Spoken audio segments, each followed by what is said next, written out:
It was a Thursday night, and I was sitting in the living room, sipping my third cup of coffee, waiting for my husband Mark to come home.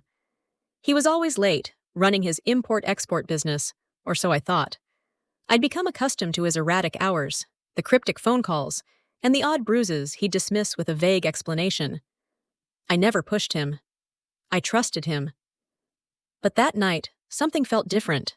The air in the house seemed thick and suffocating, as if it knew something I didn't.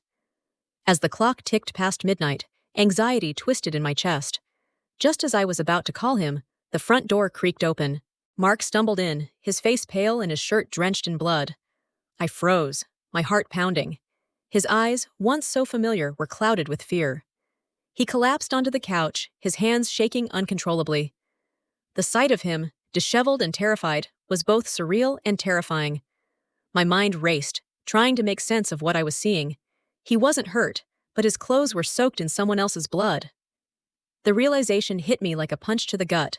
Something was terribly, irreversibly wrong. In the hours that followed, the truth spilled out, each word a blade that cut through my reality. His import-export business wasn't about shipping goods. It was about smuggling, drugs, weapons, even people.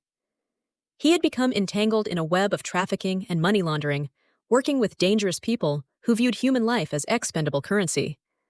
The blood on his clothes was from a man he'd known for years, someone who had crossed the wrong people. There had been a deal gone wrong, and Mark had barely escaped with his life. Listening to him, I felt my world crumbling. The vacations, the luxury car, our beautiful home, all the things I thought we had built together were tainted. I had been living in a bubble, completely unaware that everything I cherished was built on the pain and suffering of others. My husband, the man I had loved for 12 years, was a stranger, someone capable of things I couldn't even begin to comprehend.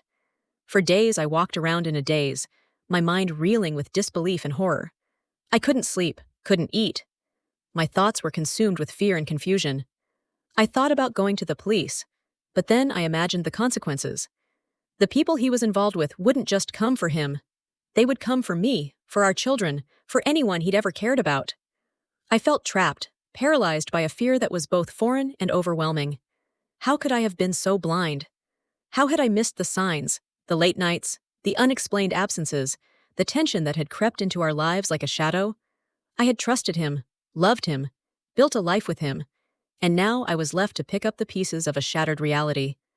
I knew I had to make a choice, but every option seemed fraught with danger. Staying meant living with the constant fear that our lives could be torn apart at any moment. Leaving meant putting everything and everyone I loved at risk. I was trapped in a nightmare, unable to wake up. One night, as I stared at our wedding photo, memories of our vows and promises came flooding back. I remembered the love I had felt, the belief that we could conquer anything together. But this? This was beyond anything I could have imagined. I couldn't live like this, pretending everything was fine when it was far from it. I couldn't ignore the reality that our comfortable life was built on a foundation of crime and deceit. I packed a bag and sought refuge at a shelter run by an old friend. I needed space to think, to figure out my next steps. Mark's world was crumbling around him, and I couldn't let it take me down too. When I left, there was no confrontation, no drama. Just a quiet, painful departure from the life I thought I knew.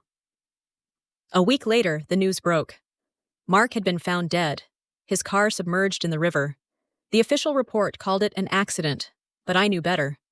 His death was a message, a final, brutal reminder that no one leaves that world unscathed. They had tied up the loose ends, and I was one of them.